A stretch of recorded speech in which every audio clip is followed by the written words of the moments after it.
Happy Wednesday po sa ating lahat. Ako si Benison Estareja. Patuloy pa rin ang mainit na panahon sa malaking bahagi ng bansa within the next 24 hours dahil pa rin yan sa easterlies o yung hangin galing sa Pacific Ocean. At ito ring easterlies yung magdadala pa rin po ng mga pulupulong mga pag-ulan or pagkidlat pagkulog nakita dito sa ating latest satellite animation.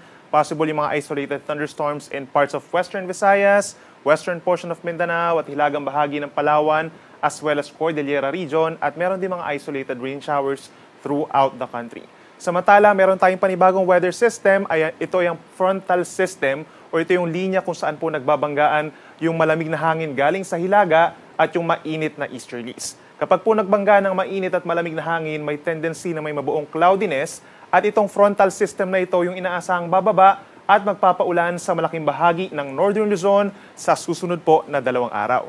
Base rin sa ating latest satellite animation, meron pa rin tayong minomonitor dito na cloud cluster or kumpul ng ulap sa may silangan ng Mindanao sa labas ng Philippine Area of Responsibility.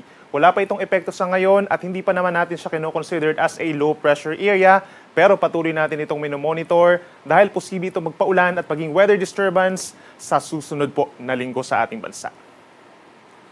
Samantala, base naman sa latest tropical cyclone threat potential po ng Pag-asa, sa Climatology Division po, inaasahan natin na simula po bukas hanggang sa weekend is possible nga na doon sa may cloud cluster na yon ay may mabuo na low pressure area or sama ng panahon.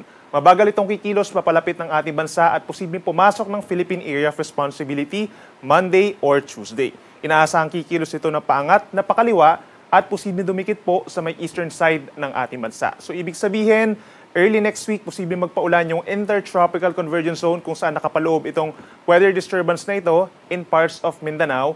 Habang early next week nga, maring as early as Monday or Tuesday, ay yung trough ng low pressure area ay magpaulan din dito sa may Caraga region, Eastern Visayas, hanggang dito sa may Bicol region sa kalagitnaan po ng susunod na linggo. Pwede pa po magbago itong track ng Pag-asa kaya patuloy po na magantabay sa ating mga updates at hindi pa rin natin inaalis yung chance na magiging isang mahinang bagyo ito or tropical depression habang ito ay nasa papalapit dun sa ating Philippine Area of Responsibility.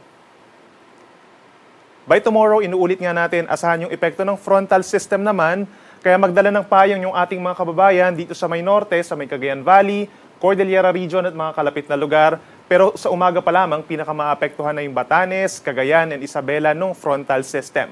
Makulimlim na panahon na sasamahan ng kalat-kalat na ulan and thunderstorms, kaya magdala po ng payong at mag-ingat na rin sa mga posibleng flash floods or landslides. Dito naman po sa mga kalapit na lugar, kagaya na lamang ng rest of Cagayan Valley, itong Nueva Vizcaya, Quirino, hilagang bahagi ng Aurora, itong silangang bahagi ng Cordillera region such as Apayao, Kalinga, Mountain Province, and Ifugao. Umaga pa lamang makulimlim na po ang panahon at mararanasan na rin yung mga light to moderate with the times heavy rains pagsapit po ng tanghali hanggang sa gabi, epekto din ng frontal system.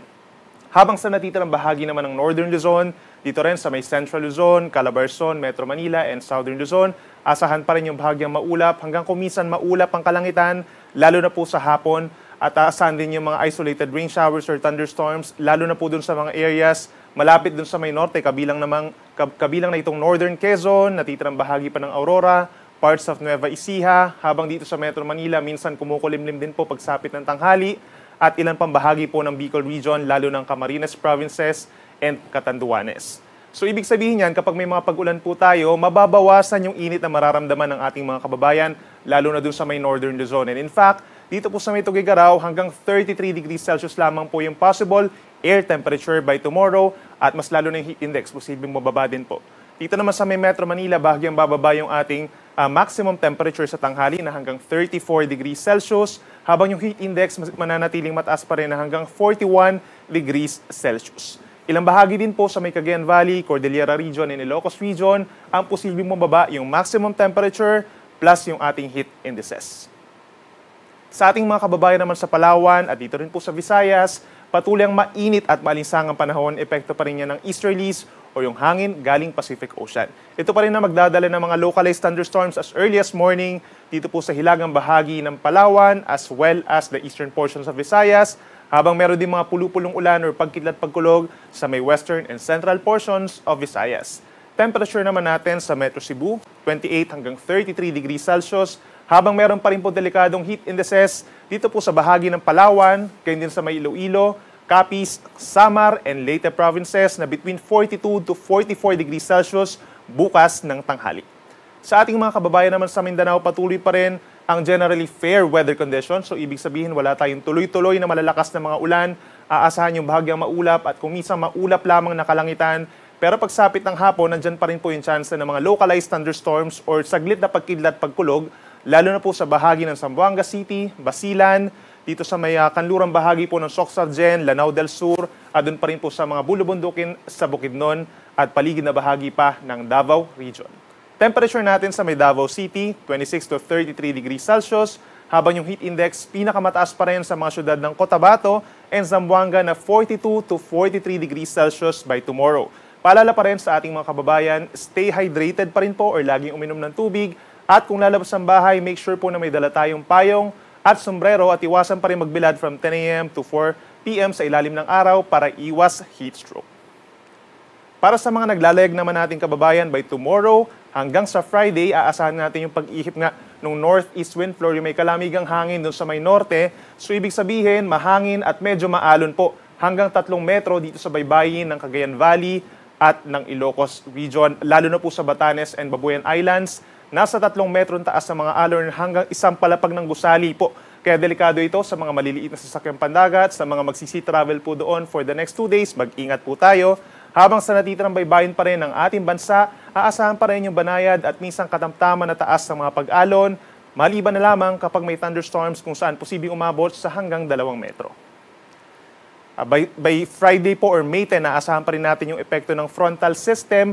Magiging maulap pa rin at may mga pag-ulan pa rin dun sa may areas ng Cagayan Valley, Cordillera Region, Aurora. At aasahan pa rin yung epekto ng easterlies for the rest of the country by Friday. Then over the weekend, posible yung mga may hinang pag-ulan at mga localized thunderstorms sa may eastern sides, lalo na sa may Caraga and Davao Region dahil sa paglapit ng Intertropical Convergence Zone. So dito sa Metro Manila for the next 3 days, andyan pa rin po yung bahagyang maulap at minsang maaraw na umaga at posible yung mga kaulapan pagsapit ng tanghali at yung mga pulupulong ulan or pagkidlat pagkulog pagsapit ng hapon. Sa may Baguio City, lalo na dito sa may areas po ng Cordillera Region, sa may northern portion, Apayao and Kalinga, dyan po mataas ang tsansa ng mga pag-ulan for the next 3 more days pa. Lalo na po sa Friday, asahan natin yung mga pag-ulan dulot ng frontal system. At for the rest of Cordillera Region, madalas din ang mga thunderstorms pagsapit po ng hapon hanggang sa gabi. Habang dito sa may Bicol Region, nananatiling bahagyang maulap at madalas maaraw, lalo na sa umaga hanggang sa tanghali. And then sinasamahan lamang ito ng mga saglit na pag-ulan, dulot lamang ng localized thunderstorms. Sa ating mga kababayan po, dito sa may Visayas, patuloy ang epekto ng mainit na easterlies. Nandiyan pa rin po yung tsansa ng bahagyang maulap at minsang maaraw na kalangitan sa umaga hanggang sa tanghali, lalo na sa may western and central portions. Habang dito naman sa may eastern part, lalo na sa may eastern Samar and northern Samar, bahagyang maulap at madalas maulap ang kalangitan na sinasamahan lamang ng mga saglit na pag-ulan. At panghuli sa ating mga kababayan po sa Mindanao, mananatiling mainit pa rin. Aasahan pa rin natin yung epekto ng easterlies by Friday and Saturday. Then pagsapit po ng Sunday, possible na yung mga kaulapan sa may Davao Region and Caraga Region dahil dun sa Intertropical Convergence Zone. And moving forward, possible din po yung maulap na kalangitan at maulang panahon by the middle of next week sa malaking bahagi ng Caraga and Davao Region as well as Eastern Visayas na rin po dahil dun sa trough ng low pressure area na papasok po ng ating Philippine Area of Responsibility. Temperature natin, pinakamatatas pa rin sa may Zamboanga City na hanggang 33 to 34 degrees Celsius habang yung heat index doon ay posibleng umabot sa 43 degrees Celsius. Sunset po natin ay 6:15 ng gabi at ang sunrise bukas 5:31 ng umaga. Yan muna ang latest mula dito sa weather forecasting ng Pag-asa. Ako muli si Benny Estarea na nagsasabing sa anumang panahon, Pag-asa ang magandang solusyon.